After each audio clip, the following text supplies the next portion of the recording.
আসসালামু আলাইকুম ভিউয়ার্স, চলে এসেছি নতুন রেসিপি নিয়ে। মাংসটাকে, এটা সাদা মুরগির মাংস, এটাকে হলুদ এবং লবণ দিয়ে মাখিয়ে ভেজে নিচ্ছি। লাল হওয়া পর্যন্ত এটাকে ভেজে নেব একটা পাশ। বুটের ডাল দিয়ে আজকে রান্না করব। বুটের ডালটাকে আমি ভিজিয়ে রেখেছি, অনেকক্ষণ হয়েছে। এটাকে একটু মুখে দিয়ে দেখবেন, ভিজলে মানে একদম ভিজে যাবে, শক্ত থাকবে না। মাংসটা হয়ে গেছে, এবার উল্টে দিচ্ছি। ওই পিঠটা উল্টে দিয়ে তারপর মাংসটা রান্না করব। তবে আর একটা চমক আছে, সেটা হচ্ছে মাংসটা ভেজে নিচ্ছি চুলায়, কিন্তু রান্না করব রাইস কুকারে। দেখতে থাকুন।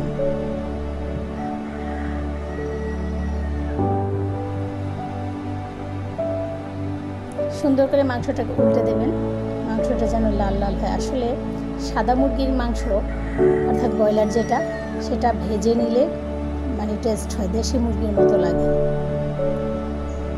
বাস, এবার রাইস কুকারে চলে এসেছি। এখানে আমি যে মাংসটা ভেজে রেখেছিলাম সেই তেলটাই দিয়ে দেব। এরপরে দিয়ে দেবো মশলা। এখানে পেঁয়াজ, রসুন, জিরার গুঁড়ো, হলুদ এবং মরিচের গুঁড়ো, মাংসের মশলা দিয়ে দিয়েছি। এটাকে ঢেলে দেব।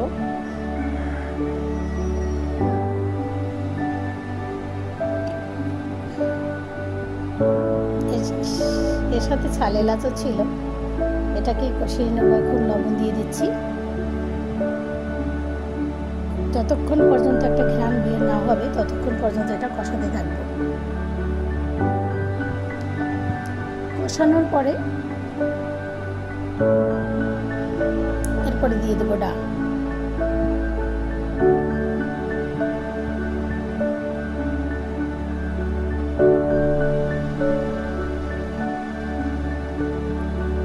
ডালটাকে ততক্ষণ পর্যন্ত কষাবো, পানি যতক্ষণ পর্যন্ত থাকবে।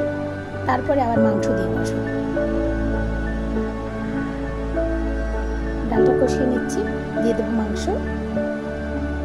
ভাজা মাংসটাকে ওর মধ্যে দিয়ে দিয়েছি। এবার ওটাকে সুন্দর করে কষিয়ে নেব। সামান্য পরিমাণে একটু পানি দেবো। বারবার 2-3 বার একটু একটু করে পানি দিয়ে কষিয়ে যদি রান্না করেন, মাংসটার মজাই হয় আলাদা। আর বুটের ডাল মাংস আমরা অনেক বাঙালিরা পছন্দ করি।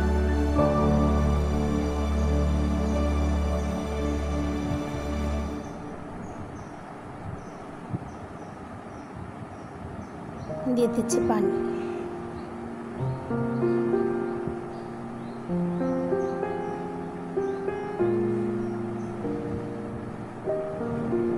এবার ঢাকনা দিয়ে ঢেকে দেব। বাস, হয়ে গেছে।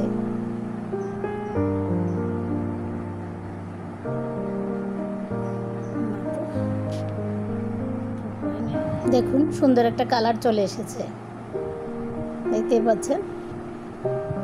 এভাবে সুন্দর করে আবার কষিয়ে দেবো। ডালটা সিদ্ধ না হওয়া পর্যন্ত। মাংসটাও সিদ্ধ হবে, ডালটাও সিদ্ধ হবে। ডালটা মনে হয় সিদ্ধ হয়ে গেছে, আর কিছুক্ষণ রাখবো আমরা। ঢাকনা দিয়ে দিচ্ছি।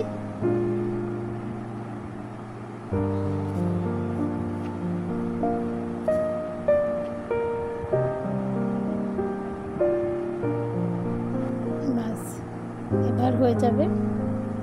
দেখে নিচ্ছি সিদ্ধ হয়েছে কিনা। সিদ্ধ হয়ে গেছে। আর একটু সময় আমরা ঢাকনা দিয়ে রাখবো।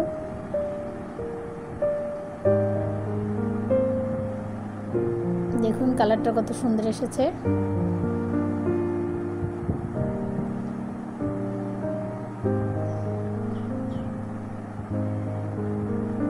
হয়ে গেল আমাদের বুটের ডাল এবং মাংস রান্না। এভাবে আপনারা রান্না করলে ভালোই হয়। খেয়ে দেখবেন, রান্না করে দেখবেন। খুদা হাফেজ।